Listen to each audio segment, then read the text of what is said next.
bom rever todos aqui na igreja. Hoje a igreja está bonita, né? Mas tempos que eu não subo aqui, a igreja está tão cheia assim. Que maravilha, né? Deus abençoe cada um, né? Cada vida, cada família que está aqui presente nesta manhã. E eu gostaria de refletir com vocês hoje a respeito de um texto muito conhecido nosso, né? Especialmente, pelo menos aqui na Igreja Adventista. Eu gostaria de nós conversássemos um pouquinho hoje a respeito do texto que está no livro de Mateus. E é um dos sermões mais bonitos que já foi pregado, na verdade, do mundo. O livro São Mateus, no capítulo 5. Quem tiver aí sua Bíblia na mão ou seu smartphone, abra aí. Mateus capítulo 5.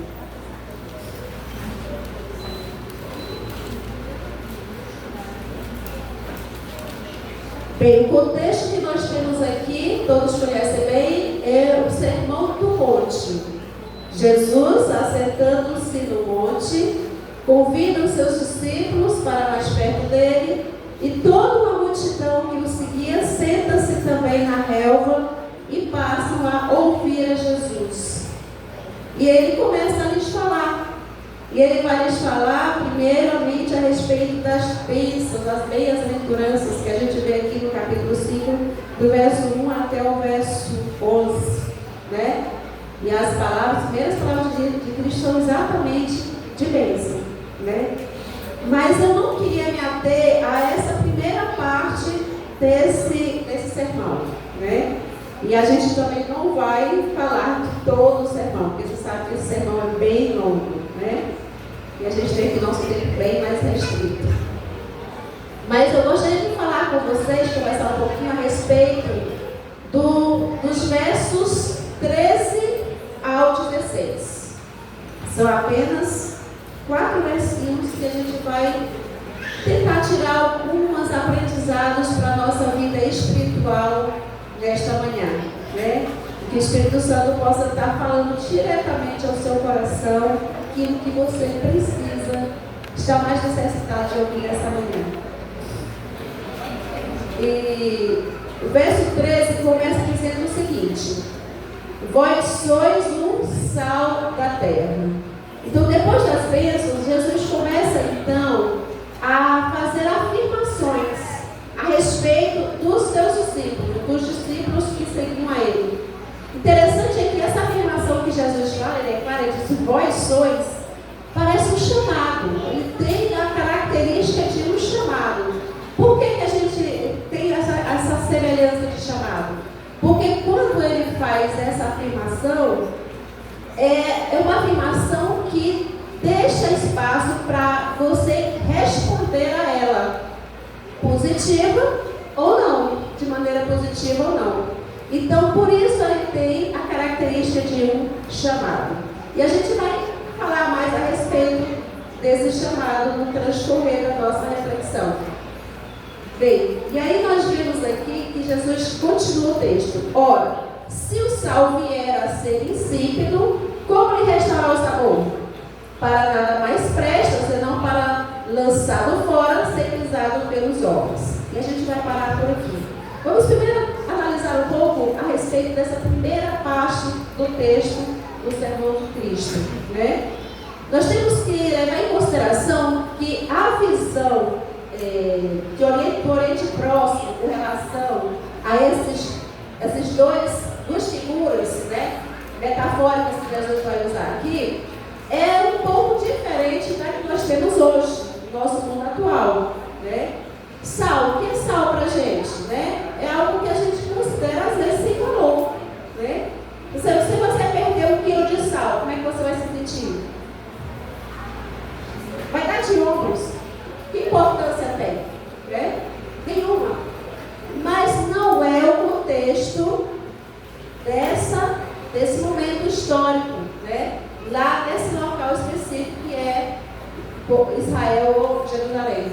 Jesus estava falando de coisas que eram comuns àquelas pessoas. Elas ouviram falar a respeito de figuras que elas conhecimento. Então Jesus usou a linguagem, ele passou daquilo que era conhecido para revelar o desconhecido para aquelas pessoas, para que elas entendessem com clareza a mensagem que ele queria lhes falar. Então, o sal em Israel naquela época era algo muito valioso, diferente de hoje. Certo? O sal que vinha para Jerusalém, se usava em Jerusalém, ele vinha do Mar Morto. Eu não sei quem aqui já viu a imagem do Mar Morto, mas a quantidade de sal é tremenda, é o local de maior salinidade do mundo. Então tem uma quantidade de sal muito grande. Então ele vinha de lá. A distância de Jerusalém para o Mar Morto é cerca de mais ou menos 34 quilômetros de distância. Então você imagina, não era uma distância de transporte feito de caminhão, de trem, né, de carro. Eram 34 quilômetros feitos a carga de animais. Então tinha, né, uma determinada dificuldade para isso. Além disso, hoje nós usamos o sal para quê? Para temperar os alimentos, certo? Para dar sabor. E Jesus usou muito bem essa simbologia quando ele falou aqui a respeito do sabor do sal. Mas na Bíblia, o sal ele não é visto apenas como tempero. Outra coisa que nós devemos levar em consideração quando a gente lê esse texto aqui. Na Bíblia, o sal também é sinônimo de purificação. Olha só. Né? Então, quando você fala de sal, você fala na Bíblia, ele fala de purificar, de erradicar as coisas do mal. Então, por isso que Jesus fala a respeito de vós sois o sal, porque o sal é para purificar, vós sois o sal da terra, o sal para purificar a terra. Então, vamos ver como isso é bem preciso, a Bíblia revela isso no texto que nós vamos ler agora, Levítico, capítulo 2, verso 13. Nós temos alguns textos que nós vamos estar olhando hoje, fora do texto que nós lemos agora, e nem todos a gente vai conseguir ler por causa do tempo, mas alguns eu gostaria de ler com vocês. Então, abra sua Bíblia no livro de Levítico, capítulo 13.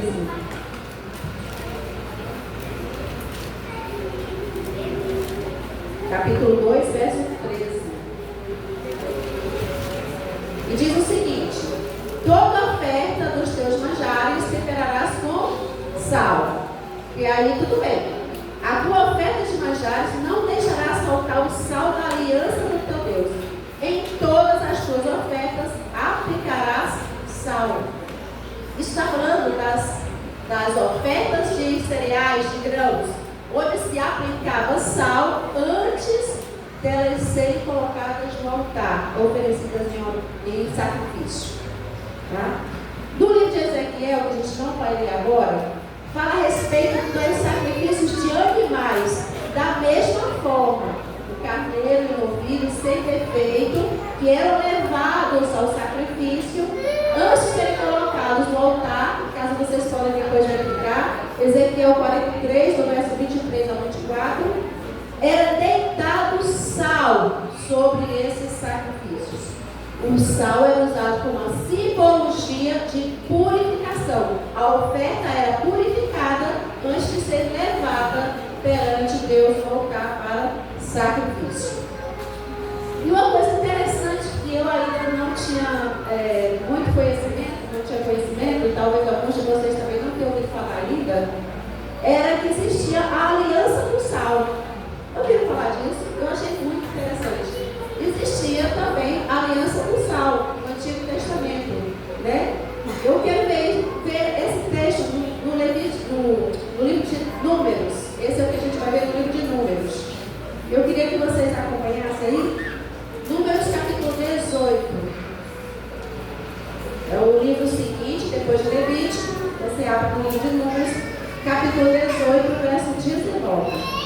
Olha só que interessante.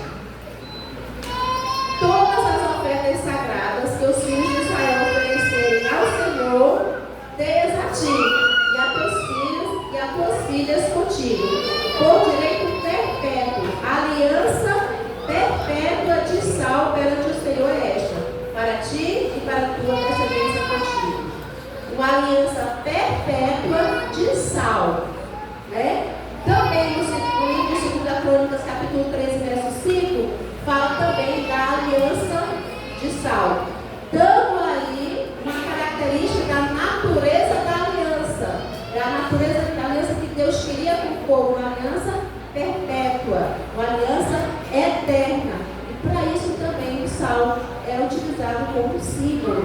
Olha só que coisa interessante. Então a gente vê a importância que o sal tinha no contexto do Oriente Próximo, quando Jesus falou a respeito disso para os seus discípulos, que eles eram o sal da terra. Mas interessante é que quando esse sal é transportado em toda essa distância do Mar Morto até Jerusalém, provavelmente lombos de animais, né? O que acontecia às vezes? Esse sal poderia cair, e caía na terra, na areia. E esse sal, ele não poderia mais ser utilizado, porque ele não estava mais puro. Então, quando Jesus fala aqui a respeito do verso 5 de Mateus, a respeito do sal estragado, é a respeito desse tipo de sal que Jesus está falando. Certo? O sal que foi contaminado com areia, que não servia mais. Como é que eu vou separar agora o sal que caiu na terra? Como é que eu vou separar o sal da areia? Não tem como. Seria impossível. Então esse sal ficaria estragado. Mas como desperdiçar algo tão valioso? Eles não desperdiçavam. Não desperdiçavam. O que acontecia? Descobriu-se recentemente, há um tempo atrás, em umas escavações em Jerusalém, alguns mosaicos do piso do templo de Jerusalém. E quem foi no MAB, viu lá uma cópia dele, bem na entrada do MAB. Né? Tem lá o mosaico formando o piso do templo de Jerusalém. E eles descobriram que era bem escorregadio o piso. Né? Mas interessante também que o Talmud, a tradição judaica, né, passada pelos rabinos, o Talmud, diz que o sal ele era espalhado na rampa que levava até o altar para que os sacerdotes não escorregassem. Isso acontecia especialmente no período do inverno, que nevava. Em Jerusalém neva. Por incrível que pareça, mas neva. Então, quando nevava, aquilo ficava muito escorregadio, né? Não sei aqui quem já teve a oportunidade de ir em um país com neve, né? Eu ainda não tive, então eu nem sei como seria, né? Mas aquilo forma uma lâmina, né, fina de gelo e fica pior que quiabo na minha terra. Pior que quiabo, muito liso. Então, para que eles não caíssem, o que eles faziam? Esse sal estragado era usado para colocar no caminho, para que quando eles pisassem, não corressem o risco de escorregar. Já pensou eles pisando nesse sal, a lama que ficava aquilo? O interessante ainda é que no templo de Herodes, quando ele reformou o templo, ele construiu uma câmara chamada Câmara do Sal. E nessa Câmara do Sal existiam duas partes. Uma era para fazer guardar o sal puro, o sal limpo, purificado, que era para ser usado em sacrifícios, que era obrigatório. E aquele sal que estragava, eles também guardavam separadamente. Para quê? Para ser usado dessa forma. Aí vocês entenderam, então, o que Jesus tinha em mente quando ele falou que aí o sal estragado para nada mais serve a não ser para ser pisado pelos homens. Entenderam aí? Era isso que Jesus tinha em mente. Porque ele via aquilo acontecer. E as pessoas que estavam com ele conheciam muito bem isso aí. E aqui, então, já nos traz uma lição muito importante, né? Que a gente vê que só tem dois tipos de sal. O sal puro e temos o sal estragado. O interessante é que nós temos a mesma situação, nós temos uma situação que nós temos que escolher, né? Ou nós cumprimos o papel de Cristo aqui nessa terra, ou então nós seremos escolha da sociedade para ser pisado pelos homens. Então, a escolha é muito séria, importante, e como cristão nós temos sempre. Eu encontrei uma frase até bastante forte no Espírito de Profecia, e eu queria aqui dividir com vocês, que diz que os cristãos, aqueles que são apenas de nome, né, se dizem cristãos, mas na verdade não vivem o cristianismo, eles são como o sal que perdeu o sabor. Não é isso que Jesus estava falando? Né? Não serve para mais nada, eles não exercem mais nenhuma influência para o bem no mundo. Então, se eles são a falsa representação de Deus, eles se tornam piores do que os incrédulos. Forte, muito forte essa chamada, né? Essa afirmação. Então, aquele cristão que não vive o cristianismo, e ele não é salvo no mundo, ele não traz nada de bom para o mundo, ele se torna então pior do que os incrédulos. Então, viram como é importante essa situação de ser, dos discípulos serem sal. Interessante é que Jesus ele faz um alerta muito grande, assim, um chamado. Marcos capítulo 9, versículo 50, ele diz assim: tende sal em vós mesmos. Isso é algo para os discípulos daquela época e para nós hoje como discípulos de Cristo. Todos nós que seguimos a Cristo, nos tornamos discípulos dele, essa ordem é para nós: tende sal em vós mesmos. Você tem que ser sal, você tem que dar sabor a esse mundo. O que é dar sabor a esse mundo? É tornar as pessoas conscientes do amor de Deus. Como é que eu posso tornar as pessoas refletir o amor de Deus para as pessoas que estão ao meu redor? Como é que eu posso dar sabor à vida delas? Como eu posso me relacionar com elas de tal forma que elas percebam que eu recebi de Deus, né, aquela dádiva para dar a eles. Nesse caso, eu sou o sal. Eu vou salgar através das dádivas que eu recebi de Deus e faço as pessoas. É o que a gente viu no sábado passado, no que fez chamar aqui pelo nosso envolvido. Relacionamento com Deus. Se nós não tivermos o nosso próprio relacionamento com Deus, se nós não buscarmos a presença do Espírito Santo primeiro na nossa vida, para nós sermos transformados e sermos, não esses cristãos de nome, mas cristãos de fato, cristãos de verdade, não ouvintes da palavra, mas praticantes dela, como diz Tiago, nós não iremos ser sal, nós não iremos salgar, né? Continuando o texto, nós vamos para o verso 14, e a gente vai entrar na segunda figura, né, de metáfora que Jesus usa, que é: vós sois a luz do mundo. Vós sois a luz do mundo. Eu posso escolher ser luz ou não, mas Jesus diz que nós devemos ser luz, né?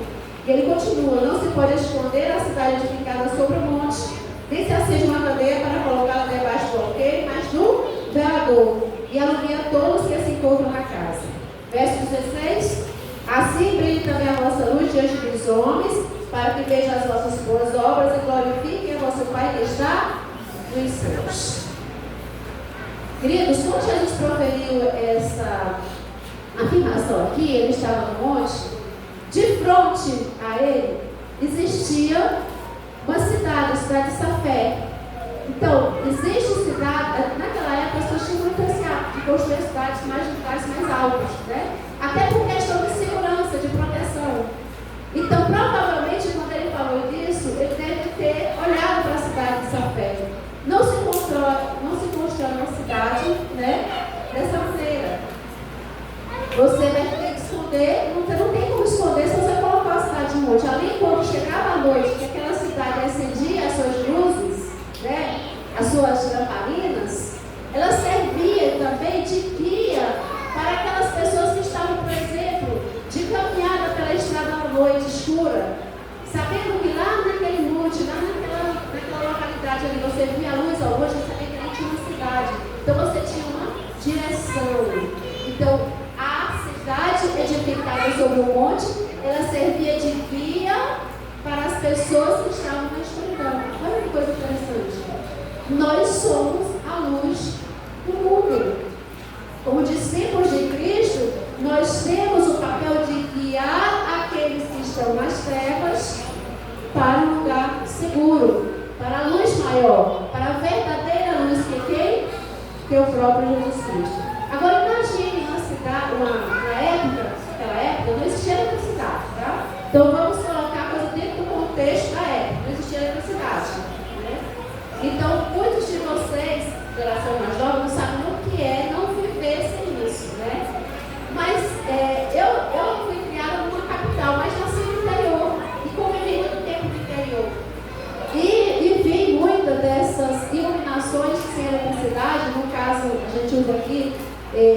Algumas traduções da Bíblia usam candeia ou lamparina. Na minha terra a gente chama de lamparina. Tá? Lá nos tempos bíblicos era feita de cerâmica. Colocava azeite, né? E ali colocava um cordãozinho, acendia e quando tivesse azeite, a lamparina estava acesa. Na minha terra fazia o quê? Era de metal, não de sangue, que era barato, né? Colocava querosene, olha só. O cheiro não era agradável. Já explico, não era agradável. Botava querosene, botava um pavio, geralmente de algodão torcido, acendia, quando tivesse querosene, a lamparina estava ligada. Certo? Então, Jesus estava falando de coisas naquela época, quando ele diz assim: não se acende a candeia para colocar debaixo do alqueire, né, ou do cesto, né, porque aí vai ficar abafada a luz, mas no velador. O velador é algo que ficava mais alto, na parede da casa, né? Algumas achados arqueológicos mostram os buraquinhos na parede, né, onde eles colocavam as lamparinas mais altas e iluminar a casa. E lá pra gente, o que acontecia? As casas no interior, Piauí, Maranhão, outros lugares do Nordeste, muitas eram feitas de pau a pique, né? Vocês chamam aqui, lá eu chamo casa de taipa, né? Então é tal de tabaçu e barro. E aí, quando estava construindo, naquele local ali, eles colocavam uma tabuinha, quando o barro estava mole, pregava ela lá no lugar alto, assim, até secar, e aquela tabuinha ficava lá.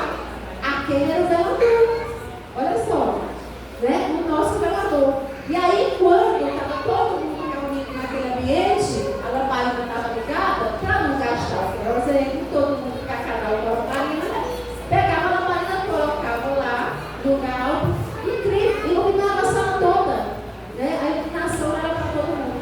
Então era isso que Jesus estava falando. Não se esconde, mas se coloca no velador e aí vai iluminar a todos. Vós sois a luz do mundo. Não é para você se esconder, não é para você ficar guardado em casa, protegido em casa, não é você ficar sentado, né, nos bancos da igreja. Não é essas 4 paredes aqui que vão fazer as pessoas lá de fora conhecer Jesus. Não é você que todo sábado para a igreja que vai fazer as pessoas conhecerem Jesus. Entendeu? Não é você ser somente, porque também ajuda, sempre é um exorcismo que vai fazer as pessoas conhecerem Jesus, porque as pessoas estão próximas a você, vocês não conhecem.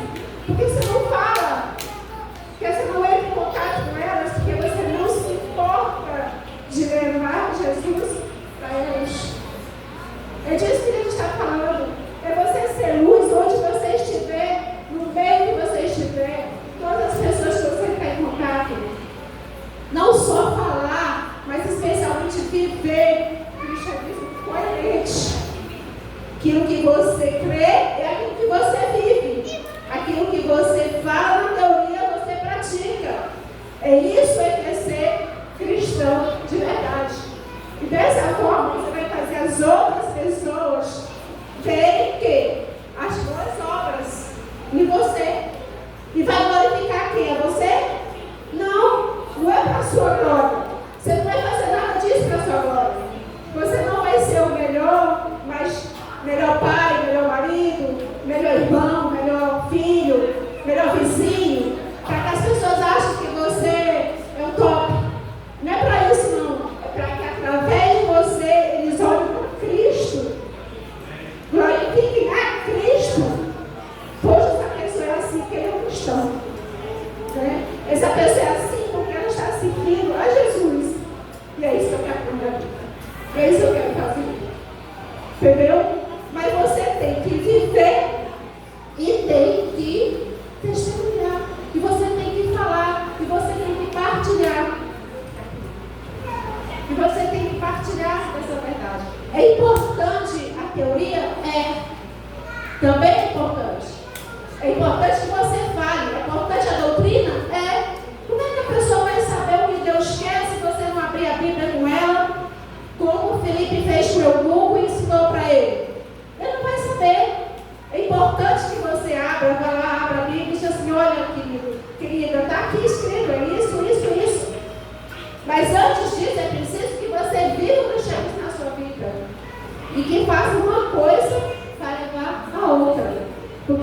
Espírito Santo que atuou na sua vida, transformando a sua vida, ela vai atuar na vida, através de você e na vida do outro que vai estar ouvindo.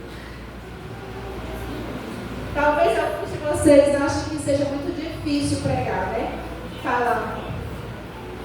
Para algumas pessoas é mais fácil falar, para outras é mais difícil. Alguns podem achar que eu não sei texto do livro. Eu não sei explicar direitinho as doutrinas. Mas será que é só assim que você pode conseguir as pessoas? Será que isso é justificativa para você não pregar o evangelho a outras pessoas? Será que você vai ser justificado por isso? Queridos, não é. Através de um sorriso, através de um abraço, através de uma visita. Quem é que não sabe visitar? Me diga. É só você sair da sua casa, pegar o endereço da pessoa e ir lá. E às vezes as pessoas estão sofrendo, estão perecendo na ignorância, ou estão perecendo longe de Cristo, porque você não saiu da sua casa e não foi lá fazer uma visita, dar um abraço, dizer, meu irmão, eu estou aqui. Eu não sei te ensinar muita coisa não, mas eu vou te falar. Porque se fosse só os teólogos, os professores, que pudessem falar do amor de Deus, como é que você me explica a situação do endemoniado de Decadal? Como você me explica isso? Me diga que curso teológico aquele jovem fez. Que foi ensinado para ele, para que ele depois passasse a ensinar os outros. Ele simplesmente recebeu a missão. Qual foi a missão dele? Vai e conta para os outros da tua cidade, da tua família, o que eu fiz na tua vida. Simplesmente isso. Foi só isso que esse jovem fez. A missão ele recebeu, a missão ele cumpriu. Né? Uma vez que ele fez isso, o que aconteceu? Depois que chegou o evangelho lá nessa região, que morava na região de Decápolis, que eram muitas cidades, muitos já criam no Senhor. Por quê? Pelo testemunho daquele jovem. Então você pode ir abrindo portas, você pode abrir trilhas, caminhos que levem as pessoas a conhecerem de Jesus, a desejarem conhecer mais Jesus, para que quando outros que tenham conhecimento teórico, ou possam ter o conhecimento teológico chegar lá para instruir, aquela pessoa já está com o coração aberto, já está sensível, já está pronto para receber. Então não existe desculpa nenhuma para que nós não possamos cumprir a nossa missão, a missão que nos foi dada. Não tem como. E eu queria refletir um pouquinho na história de Paulo, bem rapidinho. Pegar o apóstolo Paulo para a gente como exemplo. Só pegar o fragmentozinho, né? A vida de Paulo é tremenda. Paulo na cidade de Corinto. Paulo foi para lá pregar em Corinto. Foi fácil? Só para vocês terem uma ideia.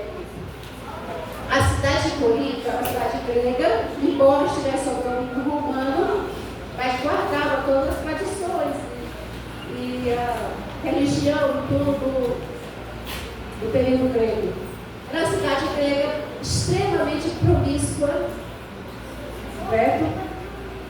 Licenciosa, libertina, tudo que você puder imaginar. Além disso, outros sinônimos para isso que vocês puderem imaginar. Era uma cidade pagã, cultuava vários deuses, né? Tinha vários templos, como também Atenas, onde ele foi pregar, mas eu tomei aqui apenas Corinto como exemplo. Só para vocês terem uma leve ideia, existia lá um templo da deusa Afrodite. Os gregos. Afrodite é conhecida como a deusa do amor. Né? Mas não é esse amor que a gente conhece na Bíblia. É um amor totalmente diferente. Só para vocês terem uma ideia, os templos geralmente eram construídos em lugares altos, né? Mais afastados da cidade. E eram mantidos pelas sacerdotisas. O templo de Afrodite era mantido financeiramente pelas sacerdotisas. Que eram nada mais, nada menos mulheres jovens, né?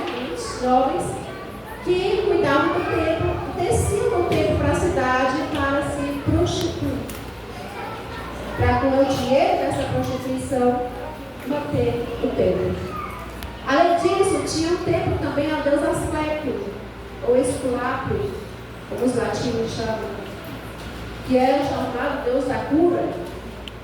E esse deus, muitas pessoas iam lá na cidade levar partes do corpo que supostamente tinham sido curadas como resposta ao pedido para aquele Deus. Será que parece alguma coisa que vocês conhecem hoje? Não, a história se repete. Mas deixa para depois, né? Além disso, tinha outros templos, Apolo, Cibele e outros tantos, né? Além disso, a principal forma de divertimento na cidade de Corinto era o teatro. O teatro constava de cenas de violência, promiscuidade, conquistas, tudo que é objeto para a fé cristã. Percebe então que tipo de teologia Paulo enfrentava nessa cidade quando ele foi pregar? Será que foi fácil? Aí, por que Paulo então se importou e insistiu tanto em ir para Corinto e pregar em Corinto? Como ele poderia ter ficado em Jerusalém? Né? Paulo, ele poderia ter sido um grande erudito entre os judeus, poderia ter sido um substituto de Gamaliel, que era o seu mestre, né? Seu professor. Ele poderia ter feito a carreira no judaísmo e hoje está focalizado o seu nome no Talmud judaico. Poderia ter sido um grande nome do ponto de vista humano. Mas não foi isso que Paulo escolheu. Paulo ele optou por um caminho de renúncia. Ele optou pelo caminho da pregação do Evangelho, mesmo diante da oposição. E de muita oposição, meus filhos. Porque ele sofreu a oposição dos judeus, que consideravam a cruz o quê? Uma vergonha, um escândalo, como está lá em 1 Coríntios capítulo 1, verso 23. Ele tinha a oposição dos pagãos, que consideravam a cruz loucura. A história do Evangelho para eles era loucura. E além disso, ainda tinha oposição por próprios irmãos cristãos da fé, da igreja. Porque muitos não eram totalmente convertidos. Então, qual será a nossa desculpa nos dias de hoje? A oposição que nós sofremos? As dificuldades? O mundo pervertido que tem aí fora? Né? A oposição, às vezes, dentro mesmo da igreja, não faz isso não vai dar certo, não é por aí.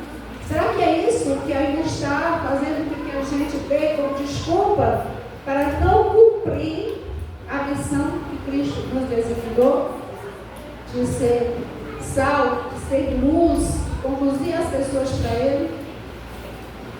Cristo, acima de tudo, é o nosso principal exemplo. Mas Paulo disse: sejam meus imitadores, como eu também sou de Cristo. Então, possamos também levar em consideração a história do nosso querido apóstolo Paulo. Mas qual era o segredo de Paulo? Qual foi o segredo? Por que ele perseverou tanto em pregar o Evangelho, mesmo com tantas dificuldades? Né? O que motivou? O que o motivou? Uma coisa muito simples. No entanto, nada de simples. Aquele encontro lá em Damasco, na história de Damasco. Quando ele olhou para Cristo, quando ele viu o preço que foi pago por ele, o que Jesus tinha feito por ele, como é que eu posso ficar agora de mãos atadas?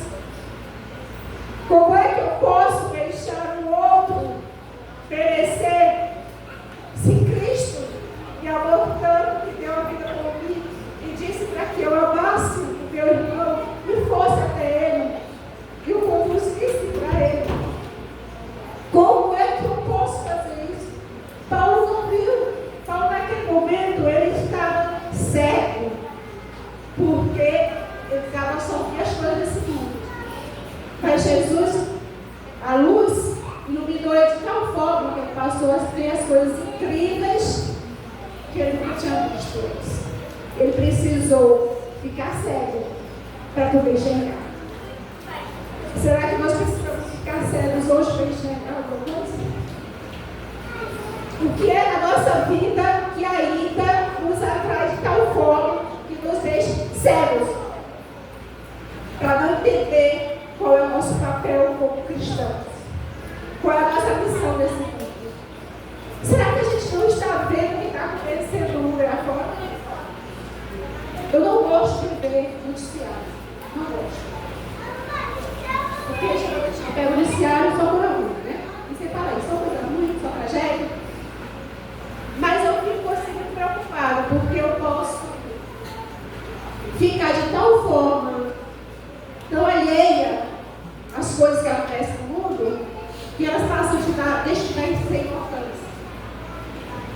E a gente tem que ter equilíbrio. A gente não deve focar nas coisas ruins, não deve nem. Não é isso que eu estou querendo dizer. Mas não ficar alheio porque as coisas estão acontecendo no mundo. E o mundo está de tal forma nos modelando que está na hora de nós fazermos alguma coisa. Está na hora de nós nos levantarmos como discípulos de Cristo e ser aquilo que Ele nos chamou a ser: sal, luz desse mundo. Não é uma luzinha fraquinha, uma luz forte, uma luz que realmente consiga dirigir as pessoas para Ele. Algum vai ser advertido, e todo cristão sincero deve ser um guia e exemplo para os outros, em fidelidade, em suportar a própria cruz, em pronta e vigorosa ação, em inabalável fidelidade à causa da verdade, e em sacrifício e trabalhos para promover a causa de Deus. Está na Reviva de Herald, no dia 23 de agosto de 1881. Tão atual. Não é mesmo? Nós devemos hoje nos dedicar mais em sacrifícios para trabalhar para promover a causa de Deus. Qual é a obra de Cristo? Bem conhecida da gente. No livro de Mateus, mesmo, você está? Capítulo 28. A nossa tão conhecida comissão.